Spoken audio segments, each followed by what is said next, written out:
बच्चों, good morning. तो आज हम पढ़ते हैं क्लास 10 हिंदी। इसमें जो निबंध लेखन है ना, बहुत ही महत्वपूर्ण होता है परीक्षा में। ठीक है, यदि आप अच्छी तरह समझ लेंगे एक बार तो आपके लिए बहुत ही फ़ायदा होगा।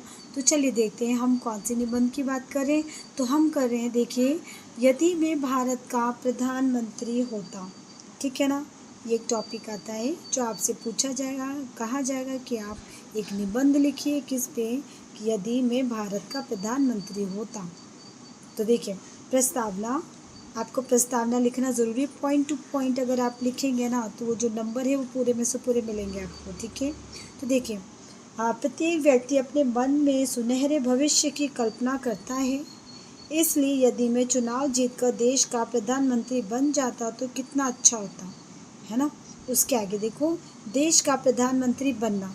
तो देखिए, यदि मैं प्रधानमंत्री बन जाता तो अपने मंत्रिमंडल के साथ सेवा भाव से जनता व देश की समस्याओं एवं आकांक्षाओं को समझने और पूरा करने के लिए प्रयत्नरत रहता, यानी हमेशा तैयार रहता। ठीक है, आगे चलते हैं। देखिए, प्रधानमंत्री जो है वो बनने के जो कर्तव्य होते हैं वो क्या होते हैं, बनने पर जो आपके कर्तव्य हैं वो क्या क्या हैं। तो देखिए, पहला तो ये है कि मैं देश की विदेश नीति को प्रभावशाली बनाता तथा रक्षा सेनाओं पर अधिक धन व्यय करता, यानी कि ज़्यादा और पैसे जो खर्च जो मैं करता ना सेनाओं पर करता। ठीक है ना, उसकी रक्षा के लिए।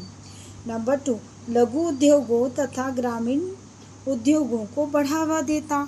ठीक है। नंबर 3, देश में शिक्षा के स्तर को सुधारता तथा व्याप्त बेरोजगारी को दूर करता, यानी कि शिक्षा का जो स्तर है उसमें चेंजिंग लेके आते और उसमें बहुत जो बेरोजगार जो लोग हैं उसको दूर करते। ठीक है ना। फिर है आतंकवाद जो है सांप्रदायिक कट्टरता को जड़ से समाप्त करता। पांचवा, देश को शक्तिशाली बनाने में हर संभव प्रयास करता। ठीक है ना, आगे चलते हैं। देखिए, अब लास्ट में जो होता है बेटा उपसंहार होता है, यानी ये सारे टॉपिक हैं कि प्रस्तावना, देश का प्रधानमंत्री बनना, उसके बाद आपका कर्तव्य क्या है वो बताना, उसके बाद उपसंहार। तो इस प्रकार यदि मैं प्रधानमंत्री होता तो अपने देश की उन्नति के लिए तन मन और जीवन समर्पित करता। ईश्वर से प्रार्थना है कि वे मेरी इस कल्पना को भविष्य में अवश्य ही पूरी करें। तो बात आई ना बच्चों समझ में। तो ये याद कीजिए, बहुत ही आसान है, इतना हार्ड नहीं है जितना लोग सोचते हैं। अगर आप 2 से 3 बार रिपीट करेंगे ना तो आपको ज़्यादा रट्टा मारने की ज़रूरत नहीं पड़ेगी, और एग्ज़ाम में आप रट्टा मार के आप कुछ हासिल नहीं कर सकते।